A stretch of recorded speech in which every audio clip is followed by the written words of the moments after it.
அஸ்ஸலாமு அலைக்கும் வரஹ்மத்துல்லாஹி வபரகாத்துஹு. Good evening all. நான் பேசுறது கிளியரா கேக்குதா எல்லாருக்கும்? வலைக்கும் அஸ்ஸலாம் வரஹ்மத்துல்லாஹி எல்லாம் கிளியர் ஆயிடுது.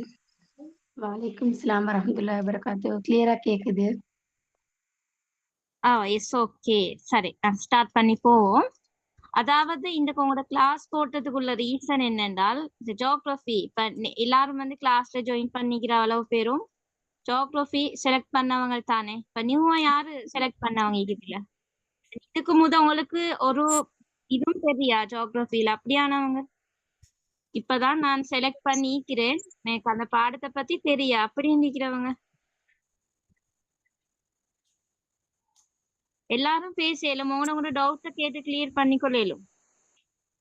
அதே மாதிரி ஜியோகிராஃபி வந்து நல்லா எல்லாரும் சொல்றாங்க நிறைய யூனிட் செய்யுது, இப்ப எனக்கு ஹார்டா இருக்கும் அப்படின்னு நினைக்கிறவங்க சிஃபார் ஆயிக்கிறத. மத்தவங்க ஜைனப்,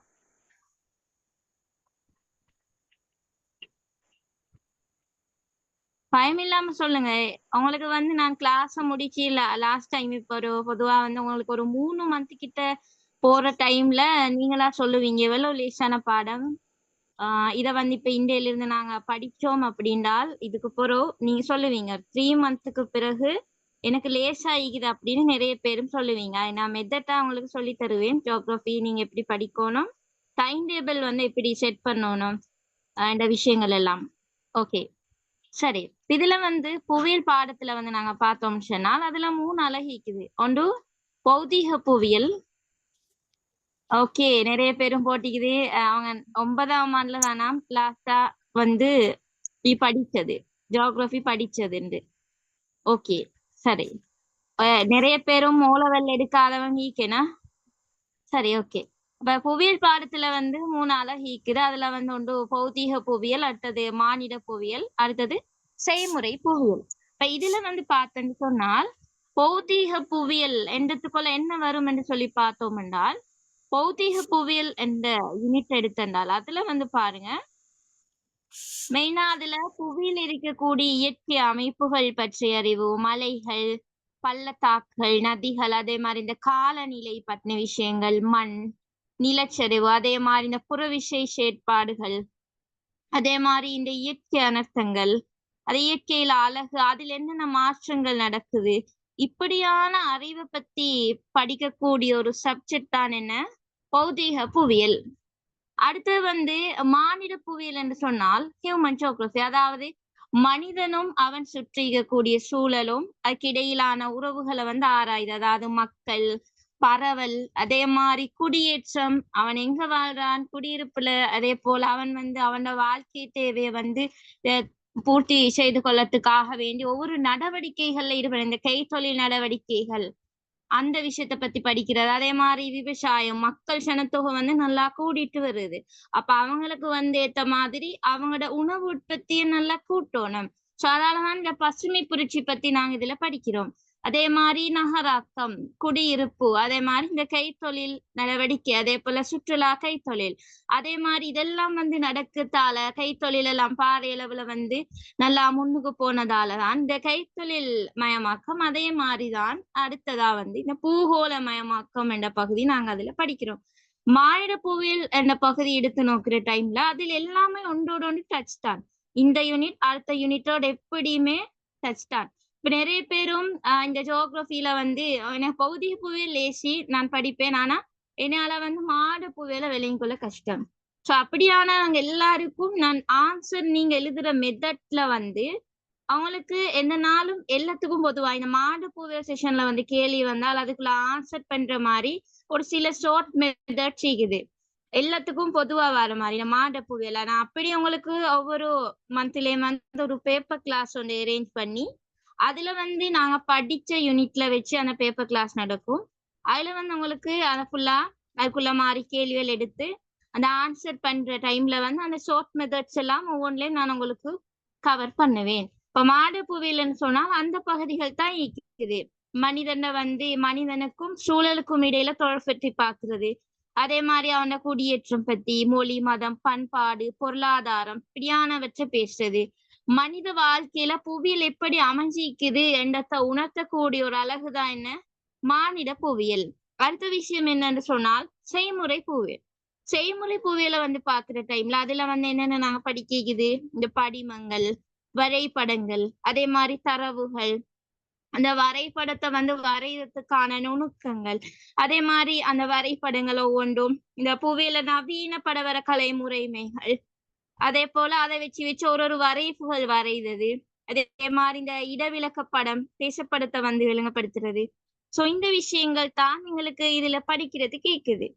அப்ப இந்த விடயங்களை வந்து உள்ளடக்கி தான் உங்களோட பேப்பர் வரும். இப்ப உங்களோட பேப்பர் மெத்தட் வந்து நாங்க பார்த்தோம் அப்படின்னு சொன்னால் அவங்களுக்கு வந்து 2 பேப்பர் இருக்குது. பகுதி 1 பேப்பர் உண்டு, பகுதி 1 பேப்பர் உண்டு தருவாங்க. பகுதி 1 பேப்பர் உண்டு. இப்ப அந்த பகுதி 1 பேப்பர்ல வந்து என்ன படிக்கணும் என்றால் ஒரு ஃபர்ஸ்ட் MCQ வரும் உங்களுக்கு. MCQ வந்து 40 வரும். பகுதி 1ல MCQ 40. அந்த MCQ 40 எப்படின்னு சொன்னால் அதுல வந்து ஃபர்ஸ்டுக்குள்ள 10 பிராக்டிக்கல்ல வரும். ஃபர்ஸ்டுக்குள்ள 10 பிராக்டிக்கல் செஷன்ல வரும். அடுத்து உள்ள 15 கேள்வியும் வந்து பௌதிக புவியியல்ல வரும். அடுத்துள்ள 15 வந்து மானிட புவியியல்ல வரும். சோ எல்லாம் சேர்த்தி 40 MCQ வரும் உங்களுக்கு இந்த பகுதியில். அப்ப நீங்க இந்த 40 MCQ என்று சொல்றது வந்து 40 மார்க்ஸ் என்று அடையாளம். அதாவது ஜியோகிராஃபியை பொறுத்தவரையிலும் இதுல ஒன்றுக்கு 1 மார்க்ஸ் உங்களுக்கு கிடைக்கும். அவ நீங்க உங்களோட ஜியோகிராஃபி பேப்பரை பொறுத்தவரையிலே MCQக்கு வந்து நீங்க முக்கியமான ஒரு கவனம் வந்து கொடுக்கணும். அப்ப அதனால வந்து நான் உங்களுக்கு என்ன செய்வேன் அப்படின்னா ஒவ்வொரு மந்த்லயும் நீங்க MCQக்குன்னு சொல்லி ஒரு புக்கை வந்து வைக்கணும். ஒவ்வொரு மந்த்லயும் நான் அதுல MCQ பகுதியில வந்து முக்கியமா அவங்களோட கைட தழுவி கைடோட கொஞ்சம் டச் ஆகி போற மாதிரிதான் உங்களோட MCQ வரப்போதில்ல. அப்ப நான் அப்படியான கேள்விகள் வந்து அவங்களுக்கு ஒவ்வொரு நாளும் டிஸ்கஸ் பண்ற மாதிரி அவங்களுக்கு கேள்வி தந்துட்டு போயேன். அப்ப உங்களுக்கு பொதுவாக இப்ப இதுல எல்லாரும் 2026 வந்து AL செய்யக்கூடியவங்க. இப்ப அவங்களுக்கு வந்து 1 இயருக்குள்ள வந்து அவங்களோட சிலபஸ் எல்லாம் கவர் பண்ணி தருவோம். நாங்க இந்த கிளாஸ்ல வந்து அவங்களுக்கு 1 இயர்ல அவங்களோட சிலபஸ் எல்லாம் ஃபுல்லா கவர் பண்ணி தருவோம். ஸோ அதுக்குள்ள மாதிரிதான் கிளாஸஸ் வந்து நடக்கும். அதே போல இந்த நவம்பர் மந்த்ல வந்து பொதுவாக வந்து கிளாஸஸ் வந்து வீக்ல 2 கிளாஸ் அப்படி போடுவோம். அதே மாதிரி மற்ற வீக்ல இருந்து சரி வீக்ல ஒரு 3 கிளாஸஸ் அப்படி நாங்க அரேஞ்ச் பண்ணி தருவோம். அதுக்குள்ள மாதிரி எப்படின்னு சொன்னால் வீக்ல வந்து பொதுவாக ஒரு நாள் MCQ கிளாஸ் ஒன்று போடுவோம். அதே மாதிரி இல்லைன்னா மந்த்ல சரி ஒரு நாள் ஒரு MCQ கிளாஸ் கட்டாயம் உங்களுக்கு போடுவோம். ஏன்னா 40 மார்க்ஸ் வந்து இடத்துல நீங்க ஷூரா எடுக்க வேண்டியது. அப்ப அதுக்கு வந்து நாங்க இந்த இப்பையிலிருந்தே பிராக்டிஸ் கொடுத்துட்டு போனோம்னால் அந்த 40 மார்க்ஸ் எடுக்கலும். ஒவ்வொரு பேப்பரை பொறுத்தவரையிலையும் நாங்க அதுல உள்ள மார்க்ஸை பார்த்து அதுக்குள்ள மாறி நாங்க ரெடி ஆனோம்னு சொன்னால் எங்களுக்கு அதுல ஒரு நல்ல தெளிவை வந்து அந்த கொஞ்சம் காலத்துக்குள்ளே எங்களுக்கு எடுத்துக்கொள்ளும்.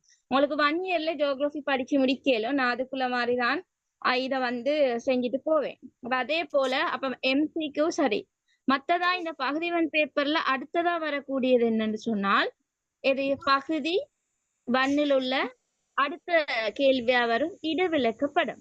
இடவிலக்க படம் எப்படி இடவிலக்க படத்தை எடுத்தோம்னு சொன்னால் அதுல வந்து உங்களுக்கு 20 மார்க்ஸ் கேள்வியா அடுத்ததா 2வதா வரும். அந்த நாங்க இடவிலக்க படம் வந்து பார்த்தோம் என்றால் 2வது கேள்வி இடவிலக்க படத்துக்கு 20 மார்க்ஸ். அப்ப இதுக்கு MCQக்கு 40 மார்க்ஸ், இடவிலக்க படத்துக்கு 20 மார்க்ஸ், இடவிலக்க படத்துக்கு 20 மார்க்ஸ் வரும். அப்ப நான் வந்து இந்த இடவிலக்க படம் என்ற பகுதி உங்களுக்கு ஃபுல்லா தியரிய வந்து கிளியர் பண்ணுவேன். அதோட இடவிலக்கப்பட பயிற்சிகள் வந்து நாங்க செஞ்சு பார்த்தோம் அப்படின்னால் அங்க ஒரு நல்ல ஒரு தெளிவெடுக்கலும். இதுல எல்லாரும் மைக்க வந்து அட்மிட் பண்ணி வச்சுக்கோங்க. அஸ்ரிஃபா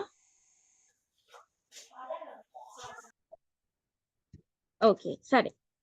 அப்ப இதுல வந்து பார்த்தோம் சொன்னா அடுத்ததா இந்த இடவிலக்க படம் 20 மார்க்ஸ் கேள்வி இது கட்டாய வினா. அப்ப நாங்க முக்கியத்துவம் கொடுத்து படிக்க வேண்டியது இந்த இடவிலக்க படத்துக்கு.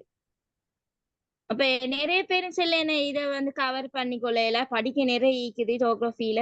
அப்ப அதெல்லாம் வந்து அந்த சரியா வந்து மார்க்ஸ் வர மாதிரி அப்படி பார்த்து படிக்காதவங்க தானே அப்படி சொல்லுவாங்க. அதுல அந்த விஷயங்கள் ஈக்குது எப்படி நாங்க கவர் பண்ணிக்கொள்ளுக ஒரு சரியான கைடு இல்லாதவங்க. இப்ப நான் உங்களுக்கு வந்து இவ்விடத்துல அந்த கைடு வந்து சரியா தருவேன். பில வந்து 20 மார்க்ஸுக்கு வந்து இடவிலக்க படத்துக்கு வந்து நீங்க ப்ராக்டிஸ் எடுக்கணும். அப்ப நாங்க இடவிலக்க படத்துல வந்து ஆரம்பத்தில் இருந்த ஒரு தியரியை வந்து உங்களுக்கு கிளியர் பண்ணி அதோட அதுல வந்து பயிற்சிகள் செஞ்சோம்னா நான் அந்த பகுதி உங்களுக்கு கிளியர் ஆகும். அடுத்ததா உள்ளது வந்து அடுத்த கேள்வியா வரும். இது இந்த உலக படம் குறிக்கிறது மெப் மார்க்கிங். மெப் மார்க்கிங் வந்து 10 மார்க்ஸுக்கு வரும். மெப் மார்க்கிங் 10 மார்க்ஸுக்கு வரும். அப்ப மெப் மார்க்கிங்க்கு வந்து நான் என்ன செய்யறேன்னால் அவங்களுக்கு வந்து மந்த்ல ஒரு நாள் வந்து மெப் மார்க்கிங் உங்களுக்கு படிச்சு தருவேன். அப்ப அவரத்துல வந்து ஒவ்வொரு நாளும் ஒரு நாளைக்கு வந்து பொதுவாக எப்படியும் வரக்கூடிய கேள்விகள் இருக்குது இந்த மெப் மார்க்கிங்ல. அதே மாதிரி அந்த பின்னால் அந்த 7, 8, 9, 10 8, 9, 10 3 கேள்வி தந்து விடை கண்டுபிடிச்சு மார்க் பண்ற மாதிரி தான் வரும். அப்ப அந்த விஷயங்கள் அதே மாதிரி அதுல ஏரிகள்ல வரக்கூடியது பாலைவனங்கள் என்னென்ன சோ அந்த விஷயங்கள் வந்து ஒவ்வொரு மந்த்துக்கு ஒருவருக்கும் அவங்களுக்கு வந்து உலகப்படத்துல வந்து பிராக்டிஸ் தந்துட்டு போவேன். அப்ப அந்த ஓகே. அடுத்தது விஷயம் வந்து என்னன்னு சொன்னால் ஒரு பேப்பர்ல வந்து 4வது வரக்கூடியது இந்த செய்முறை புவியியல் அறிமுகம் என்ற பகுதி. அதே மாதிரி நவீன படவர கலை அதாவது GIS, GPS, RS இந்த பகுதியில ஒரு கேள்வி வரும். அடுத்ததா வந்து வரைப்புகள் பகுதியில ஒரு 3 கேள்வி வரும். இந்த இளைய வரைப்பு, வட்ட வரைப்பு, பார் வரைப்பு, பல்பார் வரைப்பு. சோ இந்த வரைப்பெல்லாம் நாங்க இங்க கிளியர் பண்ணிக்கொண்டு போவோம். ஓகே, அப்ப இப்படிதான் உங்களோட பேப்பரோட மெத்தட். இந்த வரைப்பு பகுதியிலேயும் இந்த GIS, GPS அதுலயும் எல்லாத்திலையும் சேர்த்து செலக்ட் பண்ணி நீங்க 2 கேள்வி தான் செய்யணும். அவத்துல உங்களுக்கு 4 கேள்வி மட்டும் போடுவாங்க. ஆனா நீங்க அதெல்லாம் சேர்த்தே இல்ல, நீங்க சாய்ஸ் பண்ணி அதால 2 கேள்வி செய்யணும். ஒரு கேள்விக்கு வந்து 15 மார்க்ஸ் தருவாங்க. அப்ப 2 நீங்க செலக்ட் பண்ண வேண்டி வரும். அப்ப 2 செலக்ட் பண்ணா 30 மார்க்ஸ். அப்ப MCQக்கு 40, இடவிலக்க படத்துக்கு 20, அதே மாதிரி மெப் மார்க்கிங்க்கு 10, அடுத்த 30 மார்க்ஸும் அங்கல நாங்க செய்யறது ஒன்றுக்கு 15 மார்க்ஸ். அப்ப 2 கேள்வி செய்யணும் 30 மார்க்ஸ். அப்ப மொத்தம் 100. இப்படிதான் உங்களோட பகுதி 1 பேப்பரோட கட்டமைப்பு இருக்கு. அப்ப நான் இதுக்குள்ள மாதிரிதான் உங்களை வந்து அவத்துல கைட் பண்ணி போவேன். அடுத்து வந்து பகுதி 2 பேப்பர். பகுதி 2 பேப்பர் எப்படி இருக்கும்னு சொன்னால் பகுதி 2ல வந்து பகுதி A ஒன்றும் பகுதி B ஒன்றும் மீக்கி. பகுதி Aல வந்து ஃபுல்லா வரும் பௌதீக புவியியல் கேள்விகள். பௌதீக புவியியல் யூனிட்ல உள்ள கேள்வி 4 வரும். அதே மாதிரி பகுதி Bல மாநில புவியியல் பகுதியில் உள்ள கேள்விகள் 4 வரும். மாநில புவியியல் பகுதியில் உள்ள கேள்விகள் 4 வரும். அவ நீங்க வந்து இவ்விடத்துல குறைஞ்சது ஒரு யூனிட்டால 2 கேள்வி சரி செலக்ட் பண்ணணும். ஆனா மொத்தம் 5 கேள்வி செலக்ட் பண்ணணும். அவங்களுக்கு பௌதீக புவியியலால 3 கேள்வி, மாண்ட புவியியலால 2 கேள்வியும் சாய்ஸ் பண்ணோம். மேலும் இல்லைன்னு சொன்னால் பௌதீக புவியியலால 2, மாநில புவியியலால 3, எப்படியோ 5 கேள்வி வந்து நீங்க செலக்ட் பண்ணி ஆன்சர் கொடுத்தீங்கன்னு சொன்னால் ஓகே. அதே மாதிரி அதுல வந்து மார்க்ஸ் போடுறத வந்து நாங்க பார்த்தோம் அப்படின்னு சொன்னால் பொதுவாக வந்து ஃபர்ஸ்ட் கேள்வி வந்து உங்களுக்கு வரையிலும் என்றால் என்ன அல்லது 2 குறிப்பிட்டு விளக்குக. அப்ப அதுக்கு வந்து பொதுவாக முதலாவது கேள்வி 2 மார்க்ஸ் போடுவாங்க. அதே மாதிரி 2வது, 3வது, 4வது மொத்தம் ஒரு கேள்வியில ஒரு 20 மார்க்ஸ் கொஸ்டின்ல வந்து மொத்தம் 4 கேள்வி தான் போடுற. அப்ப அந்த இதுல வந்து முதலாவது கேள்விக்கு 2 மார்க்ஸ், மத்ததுக்கு 6, மத்ததுக்கு 6, மத்ததுக்கு 6, 3 கேள்விக்கும் 18, முதலாவது கேள்வி 2 மார்க்ஸ். இப்படிதான் பொதுவாக கேள்வி வந்து வருது. மொத்தம் 20 மார்க்ஸ். மொத்தம் 20 மார்க்ஸ். இப்படிதான் நம்மளோட ஒவ்வொரு கேள்விகளும் அமையும். இந்த மாதிரியான ஒவ்வொரு கேள்வியும் வந்து சேர்த்தினா 5 கேள்வி நீங்க எழுதணும். நீங்க 5 கேள்வி எழுதினா தான் 20 5 100 மார்க்ஸ். இப்படித்தான் பகுதி 2 பேப்பர் உங்களோட காணப்படும். கிளியர் தானே? இப்ப பேப்பரும் விளங்கிட்டு எல்லாருக்கும் என்னென்ன யூனிட் வருதுன்றது விளங்கிட்டு. ஓகே, அடுத்ததா நாங்க பார்ப்போம். இதுல வந்து இந்த புவியியல் பாடத்தை வந்து நீங்க செலக்ட் பண்றீங்கதான் நீக்கிறீங்க. இப்படி இதுல நிறைய பேரும் செலக்ட் பண்ணவங்க தான். அப்ப அந்த புவியியல் பாடத்தை வந்து நீங்க செலக்ட் பண்ணதால என்ன நன்மைன்னு சொல்லி பார்த்தால் கொண்டு வந்தவங்களுக்கு வந்து அந்த தகவல்களை வந்து அவங்களுக்கு ஒரு அதை வந்து விளங்கெடுத்து அடிப்படையில வந்து அதை படிக்கிறதால உங்களுக்கு ஒரு இன்ட்ரெஸ்ட் வரும். அதுல ஒரு இன்ட்ரெஸ்ட் வந்து வந்து நீங்க சரியா படிச்சீங்க அப்படின்னு சொன்னால் உங்களுக்கு வந்து அந்த பாடத்துல நல்ல ஒரு மார்க்ஸ் எடுக்கலும். அதே மாதிரி நீங்க இன்ட்ரெஸ்டா படிச்சீங்கன்னு சொன்னால் ஜியோகிராஃபிய ஒரு தட்டி ஸ்கோர் உங்களுக்கு கூட எடுத்துக்கொள்ளலும். நீங்க மற்ற பாடங்களை விட ஜியோகிராஃபிக்கு நீங்க கொஞ்சம் நல்ல இன்ட்ரெஸ்டா கூட எடுத்து படிச்சீங்க அப்படின்னு சொன்னால் அவங்களுக்கு ஒரு இன்ட்ரெஸ்டோட தானே நீங்க படிக்க, அப்ப நல்லா ஏறும். ஒரு பாடத்தை வந்து நீங்க இன்ட்ரெஸ்டோட எந்த பாடத்தை படிக்கிறீங்களோ, நீங்க பொதுவா இப்ப 3 பாடம் செலக்ட் பண்ணிப்பீங்க எல்லாரும். அதுலயும் உங்களுக்கே விளங்கும் நீங்க எந்த பாடத்தை எடுத்து நீங்க நல்ல இன்ட்ரெஸ்டா படிக்கிறீங்களோ அதுலதான் உங்களோட மார்க்ஸ் கூட வர. இப்ப பொதுவாக இஸ்லாம், ஜியோகிராஃபி, தமிழ் எடுத்து ஒருத்தர் இஸ்லாம் படிக்கிறாங்கன்னு வைப்போமே நல்லாவே, இப்ப அவங்க வந்து அவங்களுக்கு கூட வரும் இஸ்லாத்துலதான் மார்க்ஸ். அதே மாதிரி அவங்க வந்து இப்ப ஜியோகிராஃபி, புவியியல், அதாவது ஜியோகிராஃபி, அதே மாதிரி தமிழ், மற்றது வேறொரு பாடம் செலக்ட் பண்ணி ஜியோகிராஃபியை வந்து நல்ல இன்ட்ரெஸ்டா படிக்கிறாங்க அப்படின்னா அவங்களுக்கு ஜியோகிராஃபில தான் கூட வரும். அதே மாதிரி உங்களுக்குள்ள ஒரு இன்ட்ரெஸ்டான பாடமா நீங்க ஜியோகிராஃபியை வைக்கணும். நீங்க அப்படி ஜியோகிராஃபியை வைக்கிறதால உங்களோட ஸ்கோர் கூட வர சான்சஸ் கூடயா இருக்குது. நீங்க இஸ்லாத்துக்கு வந்து ஒரு ஆசையோட படிக்கிற மாதிரி, அதை விட ஜியோகிராஃபிக்கு நீங்க முக்கியத்துவம் கொடுத்து படிச்சீங்கன்னால் அவங்களுக்கு வந்து ஸ்கோர் கூட வரும். ஜியோகிராஃபியை முக்கியத்துவம் கொடுத்து படிச்சீங்கன்னு சொன்னால் அது ஒண்டி இருக்குது. அதே மாதிரி உங்களுக்கு வந்து இந்த உலகத்தை பத்தின விஷயங்கள் எல்லாத்தையுமே படிக்கல ஜியோகிராஃபில படிச்சாதான். அதாவது இப்ப நாங்க உதாரணமா எடுப்போம், கொமர்ஸ் ஸ்ட்ரீம் எடுத்தனால அதுல ஒரு பாடம் நீக்கி, அப்ப அதுல வந்து எக்கனாமிக் பாடம் எடுத்தா அந்த பகுதியில மட்டும்தான் நீங்க படிக்கியே.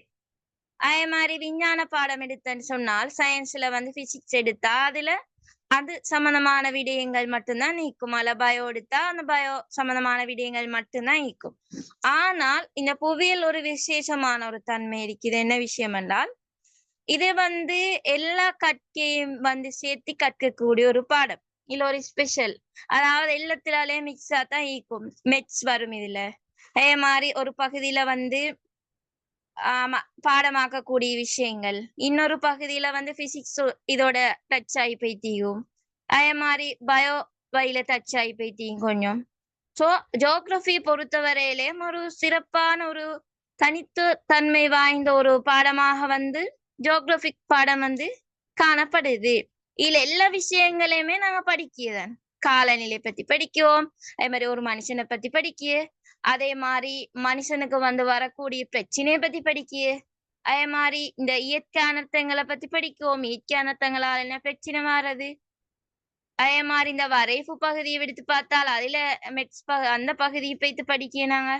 அதே மாதிரி உலகத்துல வந்து வான்வெளியை பத்தி படிக்கிறது எல்லாம் செய்முறை புவியில வருது. வான்வெளி பத்தி படிக்கிறது, வான்வெளி இந்த GIS, GPS, RS, சோ எல்லாத்தையும் பத்தி எங்களுக்கு படிச்சு கொள்ளையிலும் ஜியோகிராஃபி படிச்சேன்னு சொன்னா. மத்தது வந்து இத படிச்சதுக்கு பிறகு வந்து நிறைய பின்னால நிறைய வாய்ப்புகள் எங்களுக்கு கிடைக்குது. ஒன்று வந்து அரசு துறையில வந்து உங்களுக்கு வேலை வாய்ப்புகளுக்கு அதுக்கெல்லாம் ஜியோகிராஃபி படிக்கிறதால வந்து அதுல ஒரு இது வந்து கிடைக்கும். அதே மாதிரி கல்வித்துறையில வந்து ஒரு புவியியல் ஆசிரியரா உங்களுக்கு போயிடும். அதே மாதிரி வெளிநாடுகள்ல வந்து சுற்றுச்சூழல் திட்டங்கள் மற்றும் ஆய்வு துறைகள் உங்களுக்கு வேலை வாய்ப்பு படிக்கலுமே ஜியோகிராஃபி நீங்க செலக்ட் பண்ணி படிச்சீங்க அப்படின்னு சொன்னாலும்.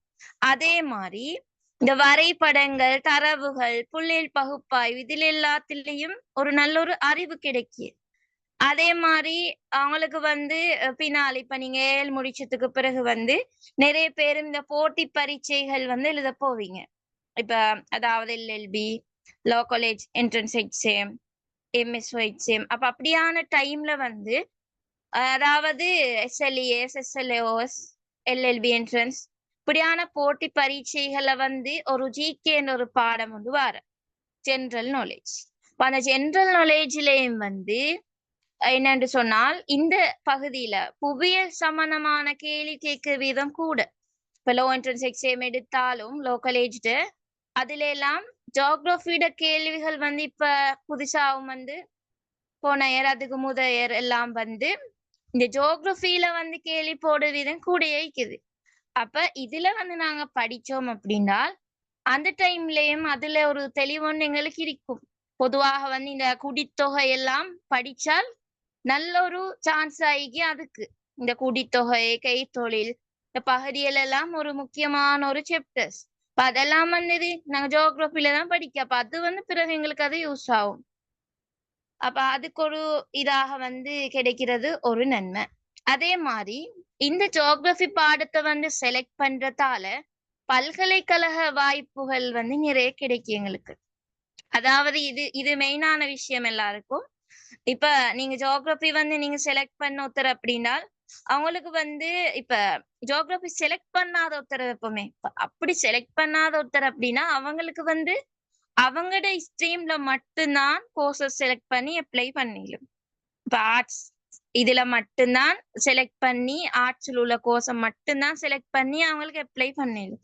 இப்ப அதுல ஜியோகிராபி எடுத்த ஒரு பிள்ளைன்னு சொன்னால் அவங்களுக்கு வந்து அதை மட்டுமல்ல பயோ ஸ்ட்ரீம்ல போடுறது ஒழிக்குது, அதே மாதிரி மெட்ஸ்ல படிச்சவங்க போடுறது இருக்குது, அடுத்தது இந்த டெக்ல படிச்சவங்க போடுற கோர்ஸ், அப்படி எல்லாருக்கும் போடக்கூடிய நிறைய கோர்சஸ் இருக்குது. அவங்களுக்கு அந்த யூனிவர்சிட்டி ஹேண்ட் புக் எடுத்து பார்த்தா அதுல வந்து பார்க்கலும் அப்படி எல்லாருக்கும் பொதுவா போடக்கூடிய நிறைய கோர்சஸ் இருக்குது. அப்படியான கோர்சஸ் எல்லாத்துக்குமே ஜியோகிராபி எடுத்த ஒருத்தருக்கு வந்து அப்ளை பண்ணிடலாம். ஸோ அதான் ஃபர்ஸ்ட் சான்ஸ். இந்த ஜியோகிராபி எடுக்கிறவங்களுக்கு உள்ள ஃபர்ஸ்ட் சான்ஸே அதான். நிறைய கோர்சஸுக்கு அப்ளை பண்ணலும். அதாவது அதுல வந்து பார்த்தோம்னு சொன்னால் ஃபர்ஸ்ட் இந்த பிஏ ஜியோகிராபி ஆர்ட் ஸ்ட்ரீம்ல வந்து அப்ளை பண்ணலும். அடுத்தது வந்து பிஎஸ்சி இன் என்வயர்மெண்டல் சயின்ஸ், இது வந்து பொதுவாக வந்து சயின்ஸ்ல வந்து வரக்கூடிய, ஆனா அதுக்கு அப்ளை பண்ணலும் ஜியோகிராபி எடுத்துன்னு சொன்னார். அதே மாதிரி டெவலப்மெண்ட் ஸ்டடீஸ், அதே மாதிரி இன்ஃபர்மேஷன் சிஸ்டம்ஸ், அதே மாதிரி இந்த டூரிசம் அண்ட் ஹாஸ்பிட்டல் மேனேஜ்மெண்ட், இப்படியான நிறைய விஷயங்களுக்கு வந்து நிறைய கோர்சஸுக்கு வந்து அப்ளை பண்ணலும் ஜியோகிராபி எடுத்துன்னு சொன்னால். இந்த நவநாகரீக வடிவமைப்பு இப்படியான நிறைய கோர்சஸ். அதே மாதிரி இந்த டிசைனிங் கோர்ஸ், இது எல்லாத்துக்கும் அப்ளை பண்ணதுக்கு ஏழுமாவது இந்த ஜியோகிராபி எடுத்துன்னு சொன்னா. இப்ப நீங்க ஜியோகிராபி எடுக்காம வேற பாடங்களை வந்து செலக்ட் பண்ணால் இந்த சான்சஸ் இருக்கிற வீதம் நல்லா குறைவா இருக்கும். ஸோ அதால ஜியோகிராபி எடுக்கிறது நல்ல. அதே போல உங்களோட ஸ்கோரும் வந்து ஜியோகிராபில வந்து நீங்க பிஏ எடுத்தீங்கன்னு சொன்னால் அவங்களோட ஸ்கோர் கூட வரும். ஓகே, இப்ப உங்களுக்குள்ள டவுட்கள் இருந்தா கேட்கலாம்.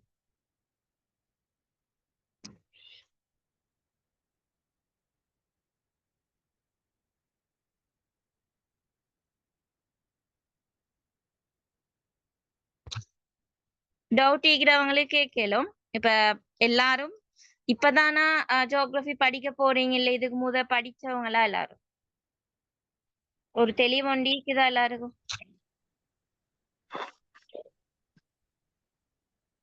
பேசுறது கேக்குது இல்ல சஹ்னா? மேம் நான் வந்து ஓலெவல் எடுத்து 10 வருஷமாவது. 2015 தான் ஓலெவல் செஞ்சேன். ஓலெவல் செஞ்ச அந்த டைம்ல தான் நான் ஜியோகிராஃபி படிச்சேன். எனக்கு இது புதுசா தான் இருக்குது. இப்ப பொதுவா இந்த நோட்ஸ் தருவீங்களா இல்லாட்டி கைட் மூலமா படிச்சு தருவீங்களா? ஓகே, என்ன விஷயம் அப்படின்னால் இப்ப இதுல வந்து கைட் மட்டும் பார்த்ததுக்கு வந்து ஒரு ஃபுல் தெளிவுன்னு எடுக்கலாம். கைட்ல வந்து சில இடங்கள்ல வந்து ராங்கான விஷயங்களும் இருக்குது கைட்ல சில இடத்துல. ஸோ அதால நான் வந்து ஒன்லயும் முக்கியமா நோட்ஸ் தரக்கூடிய இடங்கள்ல வந்து நான் எலியா நோட்ஸ்க்குரிய பிடிஎஃப் வந்து உங்களுக்கு சென்ட் பண்ணுவேன். பிடிஎஃப் மூலமா சென்ட் பண்ணுவேன் கிளாஸ். இதால வந்து இந்த ஸ்கூலால வந்து அவங்க சொல்லிக்கிறாங்க. அப்ப அதுக்குள்ள மாதிரி நாங்க அந்த பிடிஎஃப் முக்கியமான நோட்ஸ் இருந்தேன்னா நாங்க அதை தாரோம். அதே மாதிரி ஒவ்வொரு மந்த்துக்கும் வந்து பேப்பர் கிளாஸ் உண்டு செய்யறதால வந்து உங்களுக்கு நிறைய யூஸ் எடுக்கலும். இப்ப நாங்க முதலாவதாக வந்து மாநில பொதுவியல் செஷன் ஸ்டார்ட் பண்ணி அதுல வந்து தியரிய வந்து கம்ப்ளீட் பண்ணிட்டு அந்த தியரியில வந்து ஒரு மந்த்துக்கு ஒருக்க அந்த கிளாஸ், அதாவது பேப்பர் கிளாஸ் உண்டு. நான் ஏலியா ஒரு பேப்பரை வந்து உங்களுக்கு ரெடி பண்ணி போடுவேன். அப்ப அதுக்கு இப்ப நாங்க படிச்ச பகுதி தானே, அப்ப நீங்க அந்த பகுதியெல்லாம் படிச்சுட்டு அதுக்குள்ள விடை வந்து எழுதி பார்த்துட்டு கிளாஸ்ல ஜாயின் பண்ணுங்க. நான் அப்ப அதை வந்து விளங்கப்படுத்தினா அவங்களோட பிழைகள் உங்களுக்கு எந்த அளவு விளங்கிக்குது அந்த விஷயம் விளங்கும். நாங்க அப்படியே ஒவ்வொரு யூனிட்டா படிச்சுட்டு போவோம் எல்லாரும். ஓகே தானே? வேற டவுட் இருக்கிறவங்க? அதே போல நான் உங்களுக்கு சிஸ்டம் சொல்லி தருவேன். படிக்கிற சிஸ்டம் வந்து ஒவ்வொரு நாளும் நான் மோட்டிவேட் பண்ணி உங்களுக்கு சொல்லி தருவேன். அந்த சிஸ்டம் எப்படி படிக்கிற டைம் டேபிள் போடுற மாதிரி 3 பாடத்தையும் வந்து அட்ஜஸ்ட் பண்ணி படிக்கிற மாதிரி இந்த விஷயங்கள் வந்து நான் சொல்லி தருவேன் ஒவ்வொரு நாளும். ஜியோகிராஃபி ஆஃபம் இல்லைன்றாலும் ஓகே. அதே மாதிரி ஜியோகிராஃபியே எடுத்தில்ல, ஜியோகிராஃபியே படிச்சில்ல அப்படின்றாலும் இப்ப 8ஆம் ஆண்டு 9ஆம் ஆண்டுக்கு பிறகு படிக்காதவங்க நிறைய பேர் இருக்குது. அத வந்து யோசிக்கத்தே இல்ல. மீனி இந்த பாடத்தை இப்ப எடுத்தாலும் உங்களுக்கு படிக்கலும் தான். நான் படிச்சுட்டு போறதோட அதுல படிச்சுட்டு போயிலும் உங்களுக்கு விளங்காத விஷயங்கள் இருந்தேன்னு சொன்னால் அந்த விஷயங்களை கவர் பண்ணுவேன். ஓகே. அதே மாதிரி அந்த புக் வந்து எப்படி எடுக்கணும்னு சொன்னால் பொதுவா எல்லாரும் வந்து ஒரு பாஸ் பேப்பர் புக் கட்டாயம் எடுங்க. ஃபர்ஸ்ட்டுக்கு வந்து இந்த பாஸ் பேப்பர் புக் கட்டாயம் எடுங்க. நான் அந்த பாஸ் பேப்பரை வந்து எப்படி நீங்க செய்யணும் அந்த விஷயம் படிச்சு தந்துட்டு போற டைம்ல சொல்லி தருவேன். அதால நீங்க இந்த ஜியோகிராஃபி படிக்கிறேன்னு சொன்னா ஒன்று உங்களோட கையில் இருக்கணும் பாஸ் பேப்பர் புக். அடுத்தது வந்து பௌதீக புவியியலுக்கு ஒரு புக் எடுங்க எல்லாரும். பௌதீக புவியியல் பகுதி படிக்கிறதுக்கு ஒரு 160 பேஜ் புக் சரி தேவைப்படும். அதே மாதிரி அடுத்தது மாண்ட புவியியல் பகுதி படிக்கிறதுக்கு அப்ப பௌதீக புவியியலுக்கு ஒரு புக், மாண்ட புவியியலுக்கு ஒரு புக். அதே போல அடுத்ததா வந்து செய்முறை புவியலுக்கு ஒரு புக். செய்முறை புவியலுக்கு வந்து கிராஃப் புக் வந்து தேவைப்படும். கிராஃப் புக் தேவைப்படும் செய்முறை புவியலுக்கு. அதே மாதிரி அடுத்ததா இன்னொரு புக் வச்சுக்கோங்க MCQ எழுதுறதுக்கு. நான் சொன்னேன் தானே ஒரு வீக்ல சரி இல்லைன்னா ஒரு மந்த்துக்கு சரி ஒருக்கு சரி எப்படியோ MCQ எப்படி ரெடி பண்ணணும் என்ன படிக்கணும். அதே மாதிரி கிளாஸ்ல உள்ளவங்களை வச்சு நான் ஒரு ஐடியா சொல்லுவேன். MCQக்கு வந்து ரெடி பண்ற மாதிரி எல்லாரும் 30க்கு மேல நீங்க எடுக்கணும். MCQல 40க்கு 30க்கு மேல எல்லாரும் எடுக்கும். அப்ப அதுக்குள்ள மாதிரி நான் ஒரு வழி செஞ்சு தருவேன். இந்த முறையும் அந்த MCQக்கு வந்து ஒரு முறை செஞ்சு கொடுத்தேன் எல்லாருக்கும். அப்ப அதை வச்சு நிறைய பேரை யூஸ் எடுத்தாங்க MCQக்கு.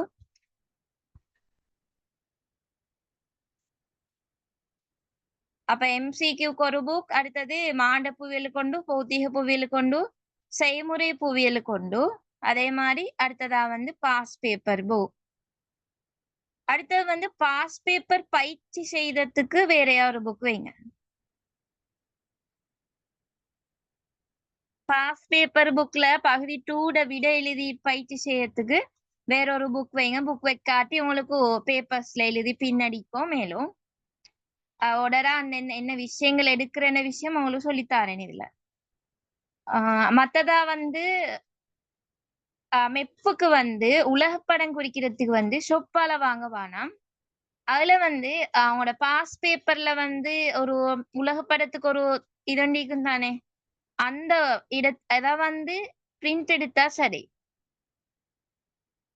தெலுங்குதா சொல்றது என்றால் சொப்பால் எடுக்கிறதுல வந்து நீங்க அதுல பாகை கோடுகள் எல்லாம் குறிச்சிப்பாங்க. அதே மாதிரி நதிகள் குறிச்சிக்கும். ஆனா உங்களுக்கு எக்ஸாமுக்கு அப்படியா தருவாங்க இல்ல. எக்ஸாமுக்கு வந்து ஒன்றுமே இல்லாம படத்துல இது மட்டும் அந்த மாதிரி ஒன்றுதான் தர. அப்ப நாங்க அந்த மாதிரில தான் குறிச்சு பழகணும். அதே மாதிரி நான் அடுத்ததா வந்து பென்சில் கலர் தேவைப்படும் உங்களுக்கு. வரைப்பு புக், பென்சில் கலர் தேவைப்படும். ஓகே, இவ்வளவுதான் தேவை. இந்த விஷயங்களை சரியா எடுத்து வச்சுக்கோங்க. மத்தது வேற என்ன கேக்குது?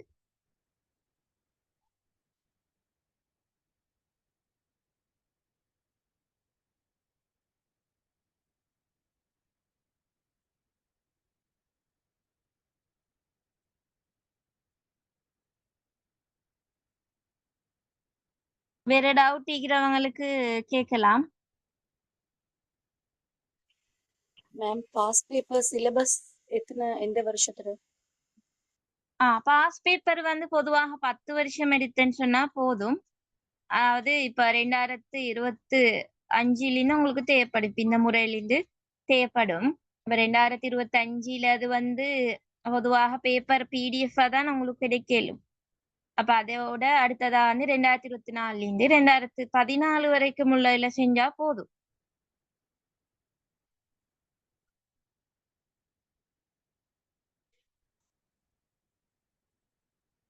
2014 2025 வரைக்கும் செஞ்சா வேணிய மட்டும் போதும். அதே மாதிரி நான் சில மாடல் கொஸ்டின்ஸ் அதில் உங்களுக்கு தருவேன். அப்ப அந்த டைம் அதை கிளியர் பண்ணி கொள்ளையிலும்.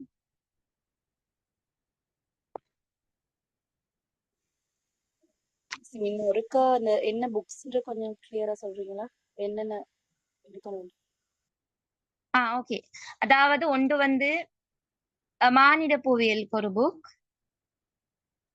சிஆர் புக் ஆயிடுங்க எல்லாரும். அதனால மானிட புவியியலுக்கு ஒரு தனி ரூல் சிஆர் புக். அடுத்தது வந்து பௌதீக புவியியலுக்கு ஒரு தனி ரூல் புக் சிஆர்.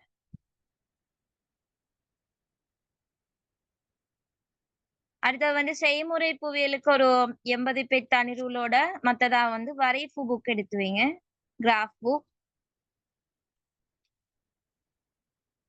அதே போல மெப் வந்து அவங்களோட பாஸ் பேப்பர் புக்ல வர மெப்ப பிரிண்ட் பண்ணி எடுக்கணும். மெப்ல வந்து பொதுவா ஒரு 50 பிரிண்ட் பண்ணி வைங்க. ஃபர்ஸ்ட்டுக்கு 50 பிரிண்ட் பண்ணினா ஓகே. மத்தது தேவைன்னா மத்ததுகள் எடுப்போம். அதுல 50 ஓகே. அதுல ஒவ்வொரு நாளும் பயிற்சிகள் செய்த டைம் அதுல அந்த பயிற்சிகள் செய்யறதுக்குள்ள மாதிரி அங்கே நான் தருவேன். அதுல மெப் மார்க்கிங் சரி. அடுத்ததா வந்து பென்சில் கலர் தேவை. அடுத்தது வந்து பாஸ் பேப்பர் புக். அடுத்தது வந்து எம்சிக்யூக்கு வந்து ஒரு சிஆர் புக். எம்சிக்யூ வந்து எழுதி ப்ராக்டிஸ் பண்ண கட்டாயம் எம்சிக்யூ தொகுத்து படிக்கும். நாங்க நினைக்கிற மாதிரி 30க்கு மேல எடுக்கணும் அப்படின்னா 35+ எடுக்கின்றால் கட்டாயம் அதுல உங்களோட பங்களிப்பு இருக்கணும் எம்சிக்யூ தொகுக்கிறதுல. அப்ப நான் வந்து எம்சிக்யூ தொகுத்தா உங்களுக்கு தருவேன். அப்ப அந்த விஷயங்களை நோட் பண்ணி வந்தீங்கன்னா சரி. அதை எம்சிக்யூ புக் கொண்டு அடுத்தது வந்து பாஸ் பேப்பர் உள்ள பகுதி 2க்கு விட செஞ்சு பார்க்கறதுக்கு ஒரு புக் வச்சுக்கோனா நல்லா. இல்லைன்னா உங்களுக்கு ரஃப் ஷீட்டும் வைக்கலும், புக் கொண்டு வைக்க மேலும். புக் வச்சா அது வந்து இல்லாம போகாது. உங்களுக்கு எழுதின விஷயங்கள் ஓடரா ஈக்கும் நானே பேப்பரை செஞ்சது. அடுத்த பேப்பர் வந்து ஒருக்க செஞ்சிக்காம ரிட்டர்ன் பாஸ் பேப்பர் செஞ்சு பார்க்கணும். ஓகே, கிளியரா? Yes miss. ஓகே. அதே மாதிரி இந்த கிளாஸ், அதாவது இந்த ஸ்கூல்ல வந்து லாய்க்காவும் அதே மாதிரி ஏரோ இன்டர்நேஷனலும் சேர்ந்து தான் வந்து இத வந்து நடத்துவாங்க. அப்ப இது வந்து ஃபுல்லாவே ஆன்லைன் கவர்மெண்ட் ரெஜிஸ்டர்ட் ஸ்கூல். இதுல வந்து இந்த ஸ்கூலுக்கு வந்து ஜாயின் பண்ற அப்படின்னு சொன்னால் அட்மிஷன் வந்து 3000 பே பண்ணணும். மந்த் ஃபீஸ் வந்து 3800 வரும். எல்லாம் ஃபுல்லா ஜாயின் பண்றவங்க அப்படின்னால் அதுல வந்து ஜெனரல் இங்கிலீஷ் அதே போல எல்லா விஷயங்களும் சொல்லி தருவாங்க. இந்த ஜெனரல் நாலேஜ் பகுதி. அதே மாதிரி அந்த ஒரு ஸ்ட்ரீம் எடுத்தா அதுல 3 பாடம் நீங்க செலக்ட் பண்ணா 3 பாடத்துக்கும் நீக்கும். அப்படி ஃபுல்லா ஜாயின் பண்ணால் இந்த ஃபீஸ் வரும். அதே மாதிரி இதுல வந்து வேற வாய்ப்பு நீங்க பொதுவா கவர்மெண்ட் ஸ்கூல் போறவங்க இருக்கும். அப்ப அப்படி போயிட்டு டீக்கிறவங்களுக்கு வந்து ஒரு டியூஷன் மாதிரி உங்களுக்கு ஜாயின் பண்ணிலும் அதுல வந்து இப்ப நீங்க ஜியோகிராபிக்கு மட்டும் ஜாயின் பண்ண அப்படின்னு சொன்னால் அவங்க அட்மிஷன் 2000 பே பண்ணணும்.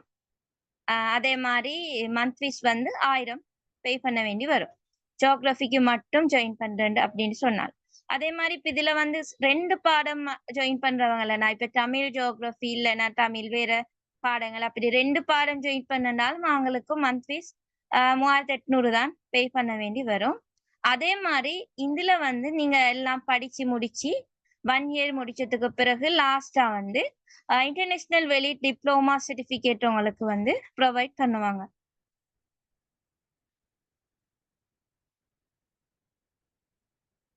S, okay. வேற டவுட் இருக்கிறவங்க?